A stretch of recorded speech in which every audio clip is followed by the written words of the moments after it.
We warm-heartedly welcome our chief guest, Mr. Haresh Sippy. Oh, I'm really honored.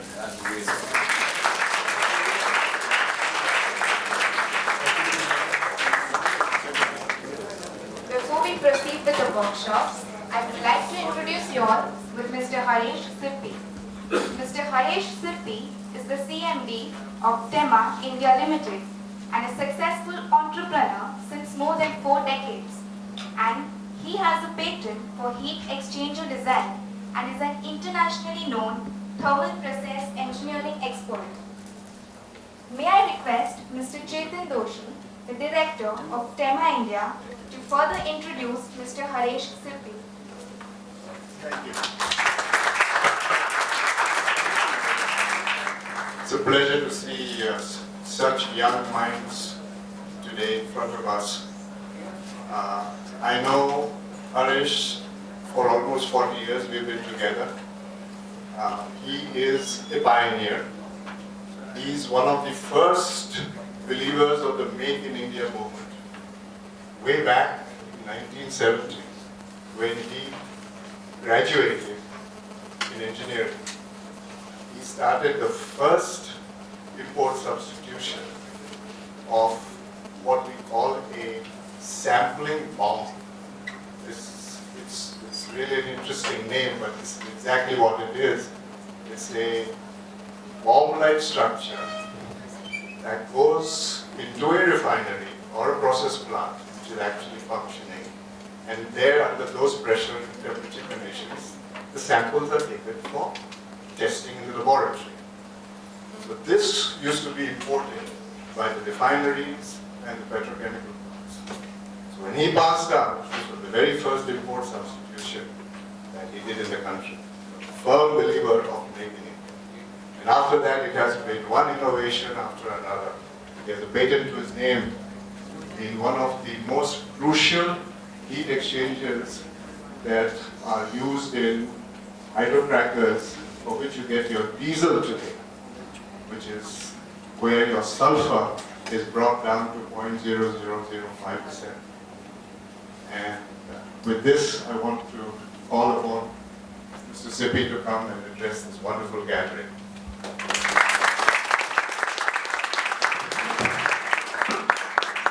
Chief. I'm part of the gathering. I have no intentions of coming there. I would like to be with you guys. Do I need it? Can I be heard? Yes, sir. I don't need anything. Now, you guys here, mainly chemical engineers?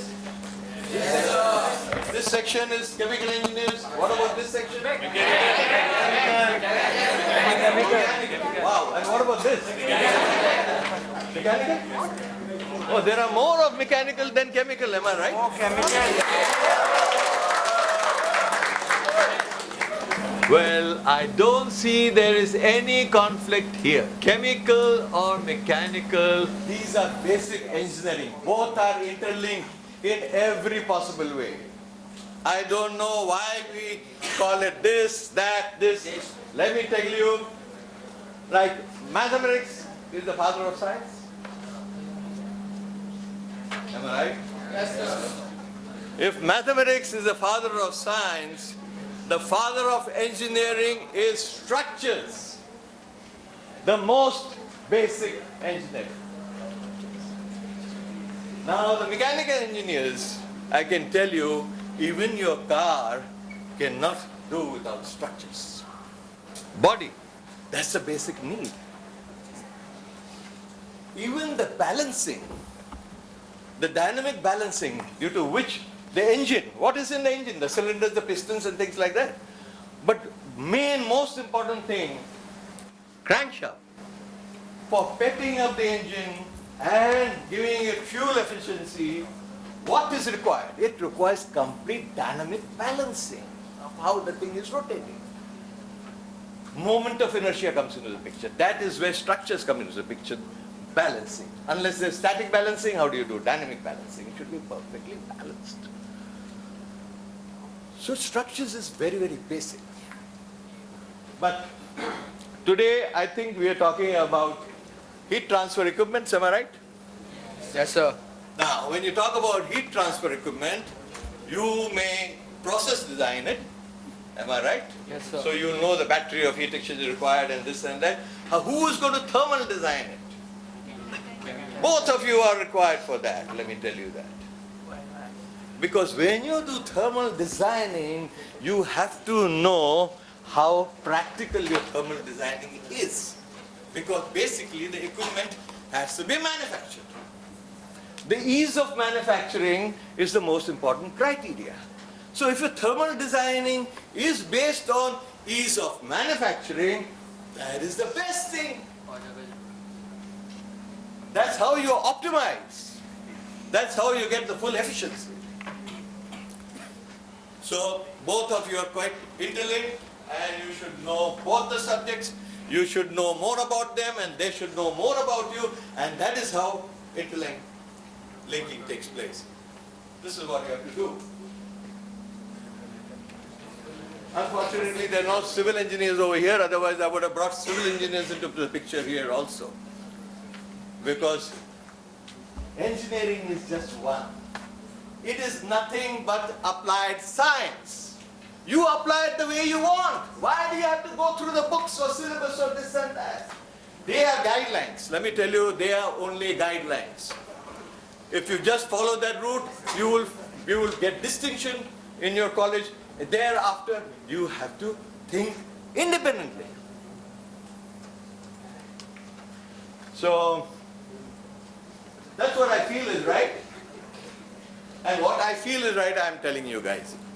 It's simply applied science. You apply it the way you want. I'll give you a few examples. Right at this, they are talking about this being a great invention and things like that. What used to happen here? Let me explain to you. Please, may I get the attention of both process design people and mechanical design. We all know pressure vessels. How is a heat exchanger different from a pressure vessel? It is a pressure vessel, right? What makes it different? The internals. It's not that the pressure vessel has no internals, some of them have. But how is heat exchanger different from a pressure vessel? Because it's a heat transfer equipment, the fluid has to be connected in some way and yet not mixed. So if one fluid goes through the tubes, the other outside the tubes, there can be a heat transfer. So basically, this is what shell and tube heat exchangers are. Now in doing so, there are a lot of ways you can do it. And each way is different from the other, and there are marked advantages and disadvantages in every way. So that is where engineering comes into the picture, how to optimize. What is engineering basically? You have to bring down the cost. Anybody can do anything. If the cost was not the factor, then there's no big deal. You can make any structure very, very strong. It will never fail. So where is the question of designing? And where is the question of engineering? So obviously, you have to optimize. And how do you optimize? Different challenges everywhere. Like I was saying to some guys, heat exchangers have got tremendous amounts of nuisance value. Every plant, it is the heat exchanger, shell and tube heat exchanger that troubles you. So, heat exchanger really troubles. You find out from any refinery, oh, these heat exchangers are giving a lot of problems. How will the reactor give problems? The reactor doesn't give any problems.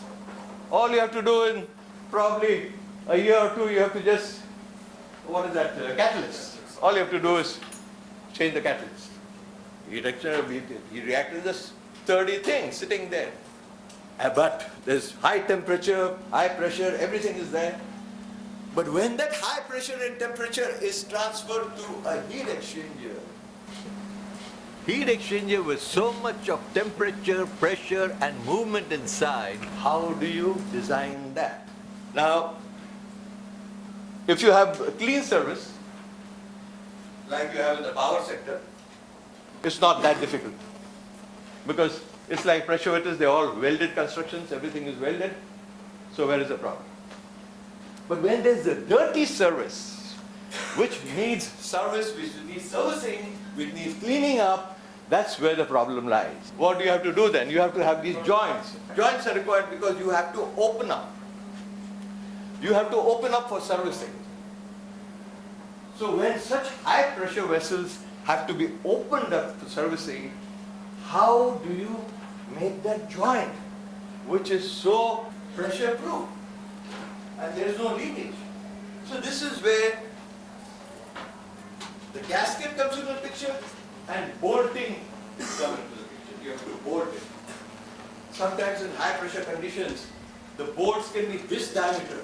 They are big, very, very, you can't lift it. You need a crane to lift the one single stud, and there are so many studs. Now with that type of exchanges, what happens? Not only the equipment becomes very, very big, because what happens with high temperature? Allowable stresses of steel go down drastically, and as it is, the pressure is high, so the thicknesses really go up. So what do? And bolting of that, it's very difficult, it's very expensive to manufacture, so the cost of the equipment is going to be large, and to maintain it is almost impossible. You might as well not have those joints. You might as well weld it up and cut the welding for servicing. So this is where the screw plug heat exchangers came into the picture. Where the bolts are very, very tiny, but the entire plug is threaded.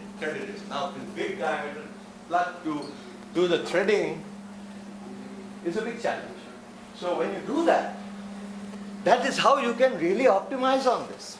Now what was happening to this type of heat exchangers, which are manufactured by very few companies throughout the world, the plug which is supposed to come out and we have to pull out the bundle, thereafter, then only you can service it. The plug doesn't come out. What do? So this is where your mind has to work.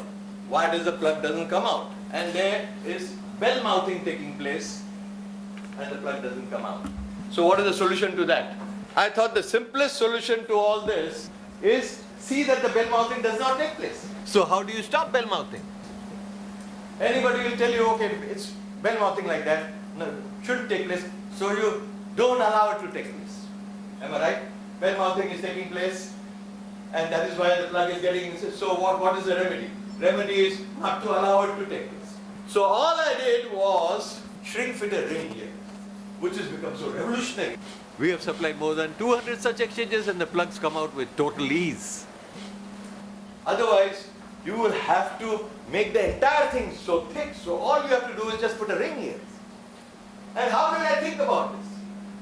Anybody can think about it. You don't have to be an engineer to think about it. You just have to apply science.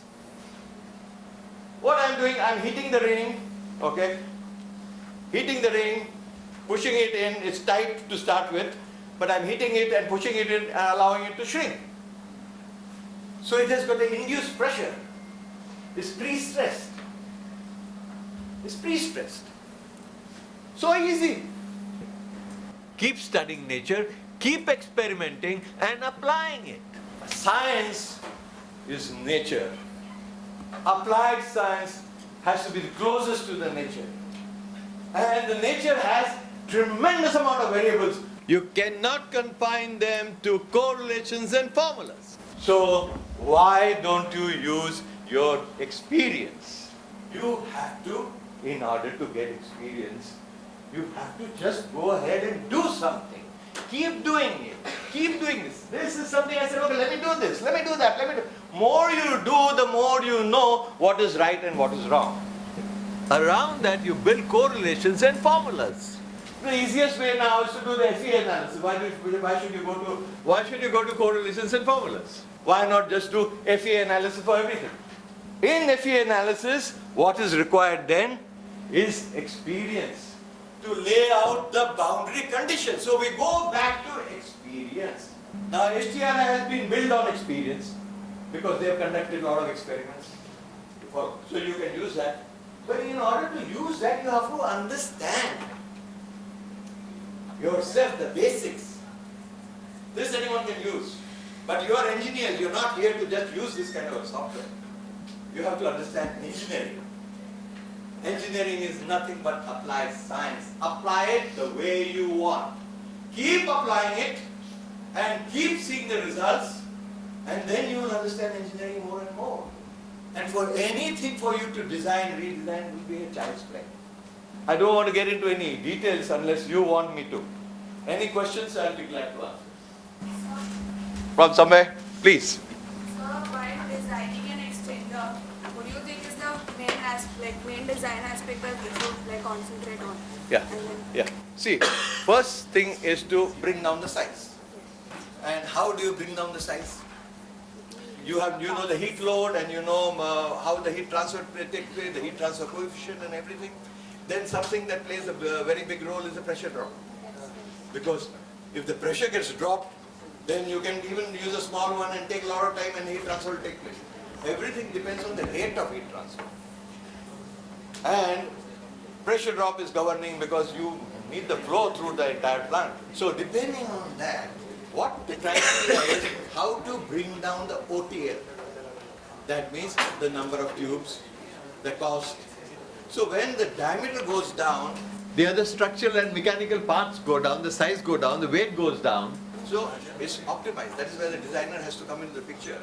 And it all starts with process designing first, how many exchanges and things like that, then thermal designing it to optimize. And that's your baby, that's your job.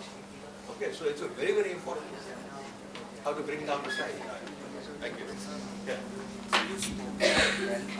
Bell mouthing. What exactly it is? See, bell mouthing, first of all, is not for every standard exchanger. This is for screw plug heat exchanger, where we have decided to thread the plug instead of big bolts and all that, and to bring down the size. We brought down the size drastically. But we are not the only ones. There are 3-4 companies throughout the world who have done it and who are doing it. The problem is the plug gets stuck. Why the plug gets stuck, I can get into all the details later on if you are interested. But if the plug gets stuck, then the whole purpose of the heat exchanger is lost. You will have to cut it open. So how and why does the get plugged? Because the pressure is injected in such a way it actually bell mounts. If you do the FEA, you'll know it is the first thread which is actually getting all the pressure. So it's like a wedge-like reaction taking place, not reaction, wedge-like action taking place to bell mouth the exchange. So bell mouth, so in that case, to take out the threads will be very difficult because the gouling is metal to metal contact. Okay, so the moment you try to take it out, there will be a gouling of the threads, the whole exchange is seized. The idea is not to allow it to bell mouth. So I looked at it this way. Can you hold it for a minute? I just looked at it this way. Not allowed it to bell mouth. What should I do? I should not allow it. So I should hold it like that. That's how the idea of the shrink ring came into the picture.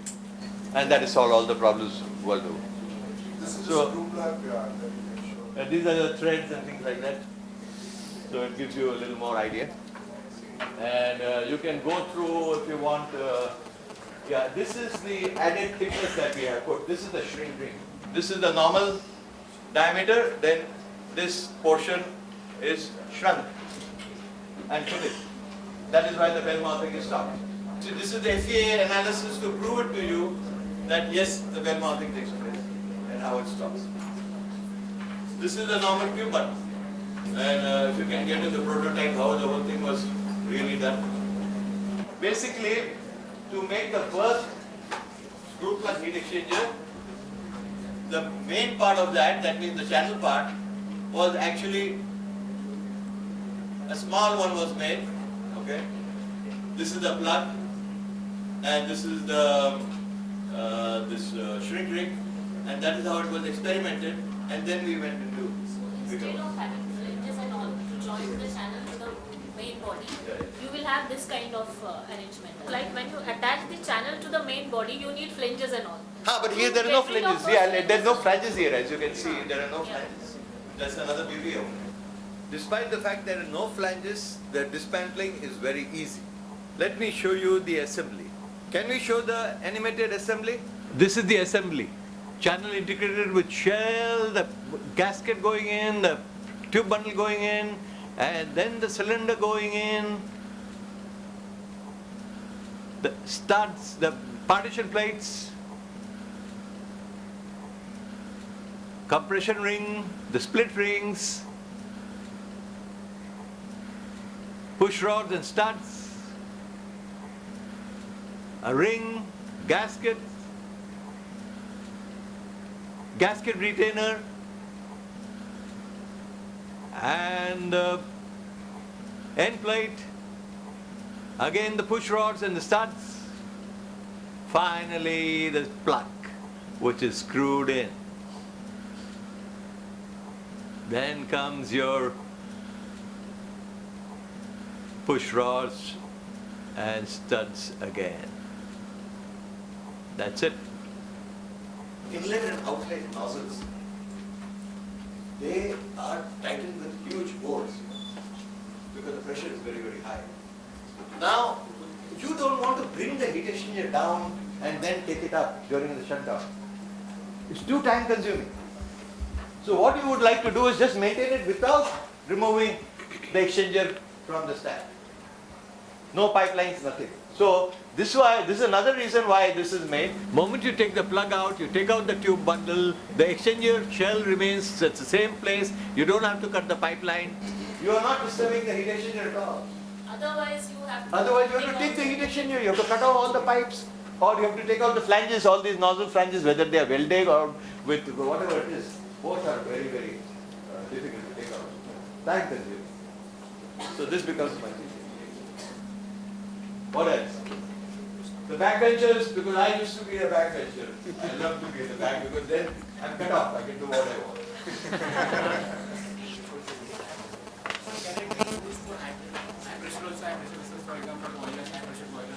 We can implement. No, wherever there's joint. You see, with most of the high pressure vessels, you don't even have joints. They're just welded construction. Yeah. So you're not bothered at all. So that ring type which you are expanding in, so it can withstand the high pressure also. No. This is only when you have to take it out. If you don't have to take it out for servicing, you don't need any of that. Why get into that jhanjat? It's too expensive. Yeah. It's only when you have to take it out. You don't have to take it out necessarily in high pressure. High pressure vessel, you will take out nothing. Like I said, reactor. You don't have to do anything. A man can enter from the manhole and clean up the whole thing. So why do you have to dismantle it? In a heat exchanger, you have to literally dismantle everything. That's the whole problem. I have not felt so much energized before. I can see the vibes, the energy right there. Youngsters, I love to be a youngster. I'm old, but I want to remain young. And I can only remain young if I am amongst youngsters. So this is the biggest privilege for me to be here. And to tell you a few things, learn something from you, teach you a few things. Every teacher is first of all a student. Otherwise, he's not a teacher. Every teacher has to be a student first. So that's why I like to roam around like that amongst all the youngsters, to get your energy, to remain young myself. That's the only way I can remain young. Are there any innovations in the baffles that you use? Like traditionally, what we teach to the students is there are single segmental baffles, double segmental baffles, and disc and donut type of baffles. Yeah. So these are the. Are there any Yes. innovations that- Yes. Very good question. Please bring this up. These are called helical baffles. Now, that's why it's a helix exchanger, and this is double helix. Now, the very first time, this was the very first heat exchanger in India, this big one. Very first time here in India. Now, how did we get this order from Reliance? The size of that exchanger was 1.5 times this. Double actually. You're right. He's correcting me. The size was double of this. And because of that, they were having a lot of problem in this. When the bundle was being removed from the shell, the whole structure was vibrating. So there was no answer. What do they do? It's an entire plant is set up there. What do? They have to go for an exchanger which doesn't require so much of force in taking out the bundle. How is it possible? Such a heavy bundle that was. It requires a lot of force to take it out. So obviously there's going to be friction and there's going to be pulling and all those things. Those stresses will be there, for which it's not designed for such a heavy load. So I said the only option you've got is to reduce the size of the exchanger, because that exchanger had gone, life had gone, because they had to pull it out. I said, you have to reduce size. How do you reduce the size? So this this is where this technology comes into the picture. When I say helix, the baffles are inclined. It can be only used in viscous surface. Viscous surface, what happens? The pressure drops are really lower. The pressure drops are very useful. And that is why the equipment was of that size. If you make it like this, the fluid goes with the flow rhythm. There is less of friction. When you go with rhythm, the friction is much less. Okay. That is why you're taught how to walk rhythmic. If you walk in some other fashion, you'll be in trouble. Okay. So it has to be a rhythmic walk. So this gives a very rhythmic flow. And thereby the pressure drops are hardly effective. And that's how I could bring down the size. Now let me tell you, my problems were not so easily solved. I proved it to them, this is the perfect design, but it was 10% less in efficiency what I thought. And my payment was held back. Then I looked at it and why is it like that? Then I realized the reason and I told them, okay, you will pay me after a month. The efficiency went to 15% higher From 10% in lower. 15 days time. How did that happen? That's a miracle. How will that happen? I'll have to explain to you why it would happen. You know, ma'am, the leak path is very, very important in any heat transfer. Now, baffle which is vertical, the holes that are made in the baffle, which is cause of the leak path, gap between the tube and the hole, they are circular holes. In this, the hole is going to be elliptical. And we are using the same standards, which are known as Tema standards. There is a book, Tema Standards, Tubulation Manufacturers Association, not our company. So those are the standards. So those are the standards which are used, and the standards have given the standard, and everybody uses that standard. And to achieve something better is very difficult. So we use those standards and everything, but it's failed because the holes are elliptical. And so is the baffle diameter, the diameter of the ID of the bundle and the, ID of the shell and the OD of the bundle. The gap between that due to the baffle. That also is elliptical. So the leak path is much more. So what do? I realized the service was a dirty service. Discussed to hey, dirty service. And it plugged all the holes in 15 days. And the heat transfer was pure. So I knew it was going to happen, and I got my money. Not only money, and they were very grateful, and this and that. And from that time onward, the heat, these things, we have made many of them, many. The word just travels, and so we made many. So that's the answer to your question. Very, very, So very, very. automatically because of that viscous liquid, those plugs were blocked on their own after 15 days. Yeah. So that's the answer. That was a very, very interesting thing that you've talked about. Any other question? Ma'am, why don't you ask me more questions? I can ask n numbers, but then See, some I won't be able to answer. I'll tell you, I don't know. Don't worry about it.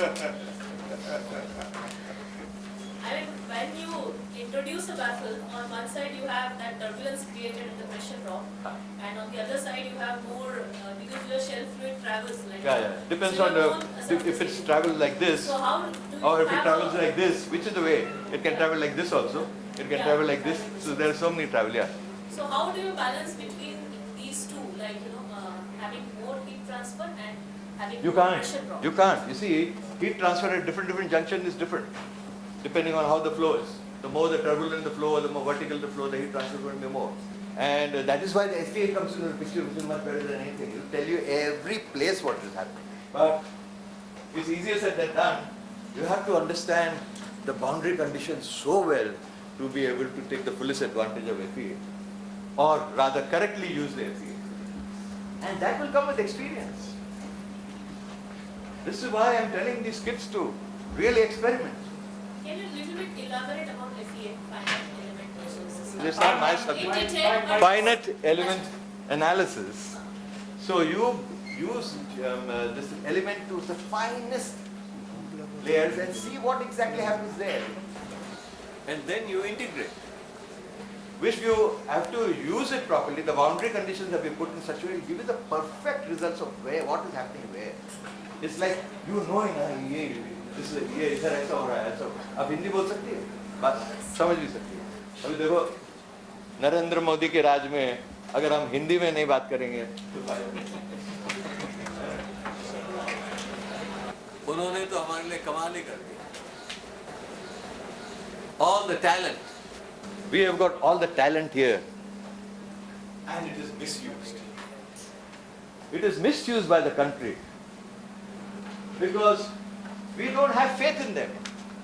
Now this government has got faith in us. Let me tell you, and we just have to prove ourselves. Because everything is not only make in India, innovate in India. If that is the slogan they are going through, that means they understand where the shoe pinches.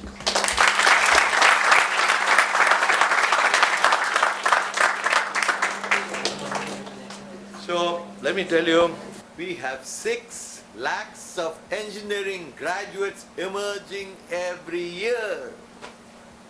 The amount of wealth we have is enormous. So all we have to do is do things ourselves and see where you go. You have to have confidence. Somebody else has to have confidence in us. And that is happening. It's definitely happening. And the prospects that country has got is enormous.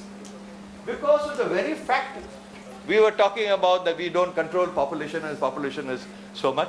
It is this very population which is responsible for the growth. Only we have to use it very well.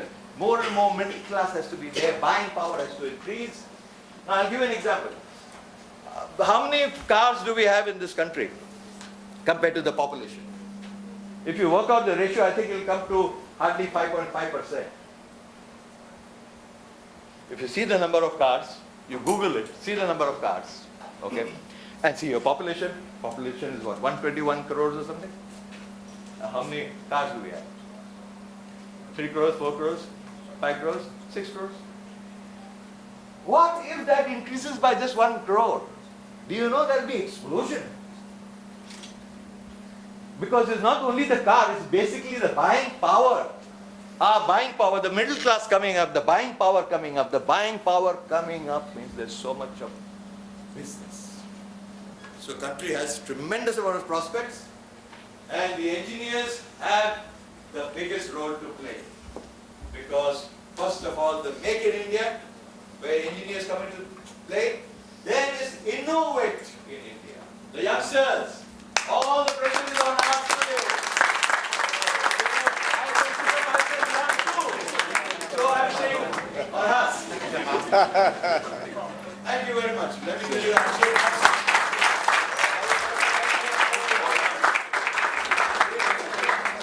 Thank you so much, sir, for your enlightening words. thank you very much. A huge round of applause, ladies and gentlemen.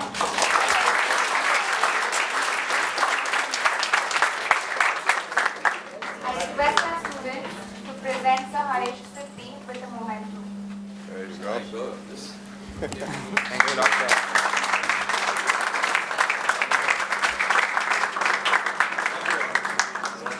This is, in fact, a momentum. I love this moment. Thank you.